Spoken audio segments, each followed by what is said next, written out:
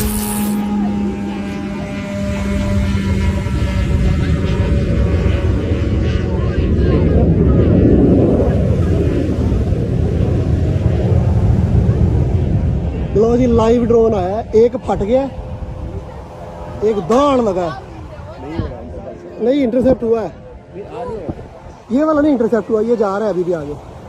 और जो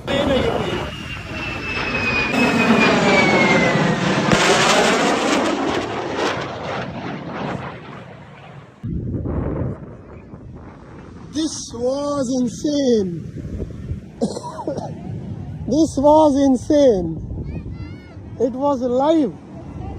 अब तक ईरान 11 एक खास तरह के ड्रोन अमेरिका के मार गिरा चुका है।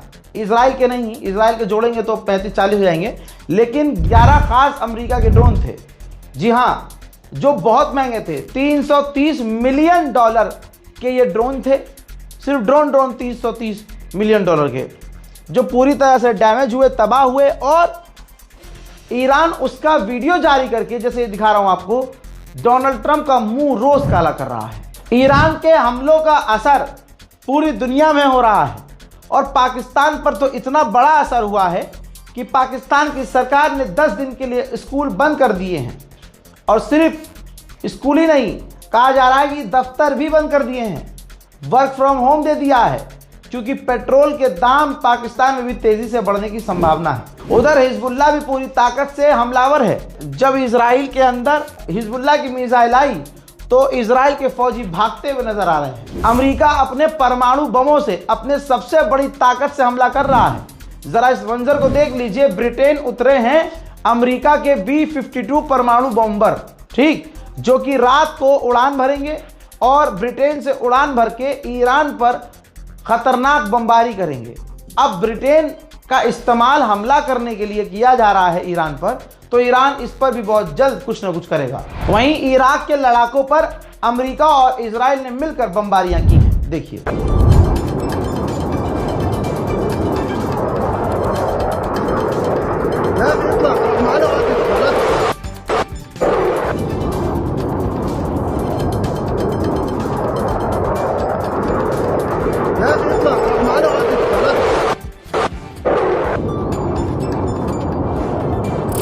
सऊदी अरब की, बल्कि दुनिया की सबसे बड़ी तेल की कंपनी अरामको, इस कंपनी ने सऊदी अरब में अपना प्रोडक्शन लगभग बिल्कुल ना के बराबर कर दिया है, जिसकी वजह से जितनी भी तेल की कंपनियां हैं सब परेशान हैं। सबको अपना प्रोडक्शन कम करना पड़ रहा है और भैया पैसा भी कमा नहीं पा रहे हैं। ईरान में बुशहर न्यूक्लियर पावर प्लांट में रशियन वैज्ञानिक काम कर रहे हैं, तो रूस उनको निकालने के लिए ईरान में ऑपरेशन चलाने की तैयारी में है। चौथे दिन ईरान ने फिर से दोहराया है कि अमेरिका हम पर कब्जा करना चाहता है, ईरान को टुकड़े में बांटना चाहता है। एक बार फिर से ताज़ा मंजर है, ईरान का जो नेवल बेस है, जो दोपहर में दिखाया था, ये वो वाला नहीं है, ये दूसरा बेस है। अमेरिका इजराइल के हमलों में ईरान का नेवल बेस पूरी तरह से बेकार हो गया है। एक बार फिर से ईरान के एयरपोर्ट में जो उनके पैसेंजर विमान खड़े थे, इजराइल ने बमबारी करके उन जहाज़ों को एक बार फिर से, सिविलियंस के लिए जो चीज़ें हैं उनको तबाह कर रहा है। देखिए,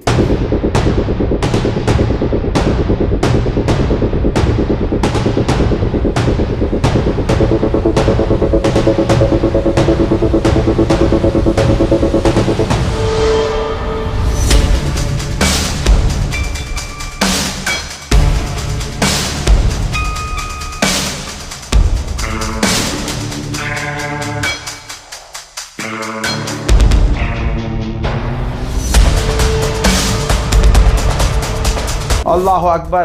बड़ी खबर यह आ रही है कि यूरोप में भी गैस और तेल के दाम 30% बढ़ गए हैं। ऐसे बहुत सारे ईरानी हैं जिनको, समझ रहे हो, अपना सब कुछ दिखाना है, नंगा रहना है, सड़कों पर गलत काम करने हैं, चलते फिरते कुछ भी कर लेना है, जिना तक कर लेना है उनको।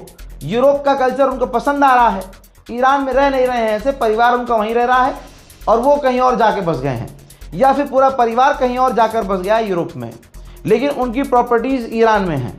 तो भाई ईरान ने ऐलान किया है कि ऐसे ईरानी जो विदेश जाकर रह रहे हैं और अमेरिका इजराइल के एजेंडे को चला रहे हैं और हमें बदनाम कर रहे हैं, उनकी जो प्रॉपर्टी है ईरान में वो सब की सब जब्त कर ली जाएंगी। इसके बाद जो गद्दार ईरानी हैं उनके पेट में तकलीफ होना शुरू हो गई है। ईरान में जो लोग मारे जा रहे हैं, अमेरिका और इजराइल की तरह ईरान उन्हें छुपा नहीं रहा है।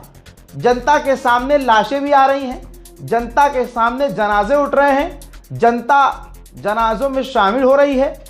और तो और नमाज जनाजे के बाद ये हज़ारों और लाखों की भीड़ उसको, शहीद को कब्र में दफना भी रही है। कमाल की बात आप ये भी देख चुके हैं कि भीड़ के आजू बाजू अमेरिका और इजराइल बमबारी भी कर रहे हैं, लेकिन ईरान का बच्चा बच्चा आज अपने मुल्क के लिए शहादत देने को तैयार है। अरबों को नंगा रूस के विदेश मंत्री सर्गेई लावरोव ने 30 सेकंड में कर दिया।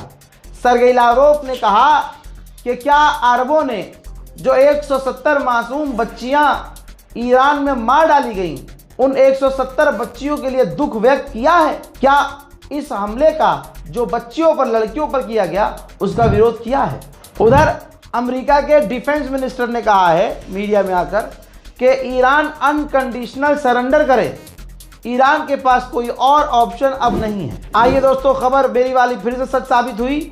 F-16 साइप्रस के अंदर अपने इलाके में, जी हाँ, तुर्की ने तैनात कर दिए हैं। इराक के शिया धर्मगुरु मुक्तदा अल सद्र ने ऐलान किया है और अपने लड़ाकू संगठन से कहा है, जो हथियार चलाते हैं, उनसे कहा है कि अपने हमले लिमिटेड करो, कंट्रोल में हमला करो और जो ह्यूमैनिटेरियन मदद हो सकती है वो लोगों की करो, इंसानों की मदद करो। मेरे दोस्तों, ईरान मुसीबत में है, ईरान के साथ खड़े होइए। मैंने कहा था आप लोगों से, आपने मेरी बात सुनी भी। हज़ारों की तादाद में ईरान एम्बेसी राजधानी दिल्ली में 9 मार्च को मेरे कहने पर हज़ारों लोग आ गए। उन तमाम हज़ारों लोगों का अगर मैं 1000 बार शुक्रिया अदा करूं सबके आगे हाथ जोड़ जोड़ के, तब भी मैं शुक्रिया अदा नहीं कर पाऊंगा। हम लोगों ने कभी ख्वाब में नहीं सोचा था कि आप मेरी ज़बान की इतनी साख रखेंगे और मेरी ज़बान की इतनी इज्जत रखेंगे। आपने दिखाया ईरान के कल्चर हाउस को, आपने दिखाया ईरान एम्बेसी को कि हाँ, हमारे पास भी हमारा एक भाई है जो आपके लिए खड़ा है हमारी तरफ से। दोस्तों, वहाँ पर हमारी मुलाकात स्पेशली ईरान के एम्बेसडर से हुई। जो एम्बेसडर ने मुझसे कहा वो फ़िलहाल मैं यहाँ नहीं बोल सकता, लेकिन आने वाले कुछ दिनों में मैं आपको बताऊंगा कि उन्होंने क्या कहा। लेकिन मैं स्पेशली ये मंज़र इसलिए दिखा रहा हूँ तमाम, ताकि जो लोग वहाँ आए थे मैं उनका कोई तो हक अदा कर सकूँ। मैं खुदा की कसम आप लोगों की पैर की जूती भी नहीं हूँ। ये जो भी इज़्ज़त कमाई है ये अल्लाह का करम है, क्योंकि वो आपने सुना होगा, व तो इज़्ज़ो मन तशा व तो ज़िल्लो मन तशा, इज़्ज़त और ज़िल्लत देने वाला अल्लाह है। लेकिन मैं यहाँ ये भी कहूँगा कि जिस कदर आप लोगों ने मुझसे मोहब्बत दिखाई, यहाँ तक कि ऐसे बुजुर्गवार लोग भी थे जो मुझसे मिले ऐसे कि मिल के रो दिए। मेरे पास अल्फाज नहीं है आप लोगों के लिए। मैं ज़िंदगी भर आपके आगे हाथ जोड़कर शुक्रिया अदा करता रहूं, तब भी आप लोगों की मोहब्बत का 1% भी मैं जो है हक अदा नहीं कर पाऊंगा। लेकिन मेरा वादा है, जैसा कल था वैसा आज हूं, जैसा आज हूं वैसा कल रहूंगा। सच दिखाता था, सच दिखाऊंगा। आप साथ दीजिए, जिसको साथ नहीं देना है, बुग़्ज़ रखने वाले, हसद रखने वाले। अब आप सोचिए, इतनी सी बात सोचिए, समझिएगा। जो फील करता हूँ आपको परिवार समझ के कह देता हूँ, क्योंकि हम घर के ही लोग हैं। आप ये सोचिए, जब बुराई करनी होती है, जब आलोचना करनी होती है, तो व्हाट्सएप पे जो मेरे कॉन्टैक्ट्स हैं वो मौलाना हो, बहुत बड़े पहलवान हो, दोस्त बनते हों, करीबी बनते हों, हमदर्द बनते हों, तो जब उनको कोई शिकायत करनी होती है या मेरी बात को इनको अच्छी लगती है, तो डायरेक्ट व्हाट्सएप पर वो मुझे फ़ोन करके या मेरी गलतियां बताते हैं या कमियां निकालते हैं और बुराई करते हैं और भिड़ने की कोशिश करते हैं। ठीक, पूरे 12 महीने ये कभी भी किसी भी काम को देखकर, जो हम काम कर रहे होते हैं, कभी अप्रिशिएट नहीं करते हैं, कभी सपोर्ट नहीं देंगे, कभी हिम्मत नहीं बांधेंगे। लेकिन एक इनको दिख गई कि हाँ, अब मौका मिल गया, हमें मौका मिल गया, तो मौका नहीं छोड़ते, फ़ौरन भाई तुमने ये फेक न्यूज़ चलाई थी, देखो मेरी यहाँ से लेकर ईरान तक सबसे बात हो गई भाई, ये देखो। अगर अच्छा मौलाना साहब मुझे समझा रहे हैं, ईरान में रहकर झूठ बोल रहे हैं, हम हरम में हैं। मौलाना साहब को मौलवियत से ज़्यादा पत्रकारिता में इंटरेस्ट है। तो ऐसे बहुत लोग मिल जाएंगे आपको जो खुद झूठ बोल रहे थे। मैं उनके बारे में अब बात करना बंद कर चुका हूँ, लेकिन मैं ये बातें इसलिए शेयर कर रहा हूँ क्योंकि मैं देखता हूँ मेरी कौम के मुसलमान नौजवान अब इस पत्रकारिता में इंटरेस्ट ले रहे हैं, वो भी कुछ ऐसा करना चाह रहे हैं। तो जो हम और जो मैंने फेस किया है और जो कर रहा हूँ, मैं नहीं चाहता कि वो बेचारे भी करें। जब तक वो इस मकाम पे पहुँचे, ये जो हमारे आस्तीन के सांप हैं, जो हमारे खुद के करीबी, जो बड़े अपने बनते हैं, ऐसे लोगों को अकल आ जाए कि हाँ हम ये जो चीज़ करते हैं गलत करते हैं। सोचिए 12 महीने काम करता हूँ मैं, 12 महीने में किसी भी काम की तारीफ मोहल्ले के लोग नहीं करेंगे, ना व्हाट्सएप वाले करेंगे जो व्हाट्सएप कांटेक्ट में हैं। लेकिन एक बात की अगर कन्फ्यूज़न हो जाएगी तो वो घर पर हमला करने आ जाएंगे, मारने आ जाएंगे जी, फ़ोन पर गालियाँ बकना शुरू कर देंगे, सड़क पर घूम घूम के गीबत करना शुरू कर देंगे। इस बार अल्लाह ने मेरा स्टैंड कैसे लिया सोच भी नहीं सकते। जब मैंने खामनाई की शहादत का ऐलान किया तो उस वीडियो को मोहब्बत में नहीं, प्यार में नहीं, दुश्मनी में शेयर किया कि ये देखो ईरान ने तो ऐलान किया नहीं है, ये बहुत बड़े नेता बनने हैं, ये पहले कर दिया इन्होंने ऐलान, ये देखो जी कुछ हैं कई साल से लगे हुए हैं, मौलवियत पढ़ रहे थे, मौलवियत नहीं हो पाई, न मौलवियत बन पाए, और फिर मोबाइल हाथ में ले लिया, पत्रकार बनने की कोशिश करने लगे, तो न मौलवी बन पाए न पत्रकार बन पाए। अब वो मौलानाओं के आगे पीछे घूमते हैं। मौलाना साहब इस पर आप क्या कहेंगे? मौलाना साहब खुद का कोई स्टैंड नहीं होगा, वो अपने आप को पत्रकार कहेंगे।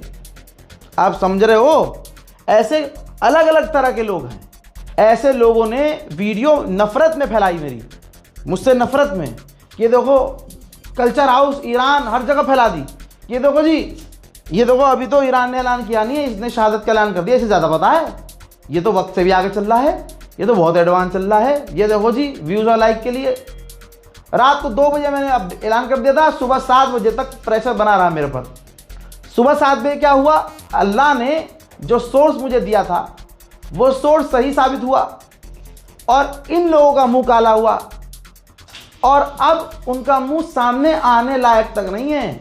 ऐसे बहुत लोग हैं अब जो मिल रहे हैं, मैं यहाँ बोल रहा हूँ क्योंकि मुंह पे नहीं बोलना चाहता हूँ, देख रहे हैं वो वीडियो, और बहुत ऐसे लोग भी हैं वीडियो चुपके से देखते हैं, बताते नहीं है कि भाई हम आपका चैनल देखते हैं। ये भी मुझे पता है। आप हसद देखिए यार, हसद देखिए हमारी कौम की थी, नफरत अप्रिशिएट नहीं कर सकते, गीबत करने के लिए सबसे आगे आएंगे।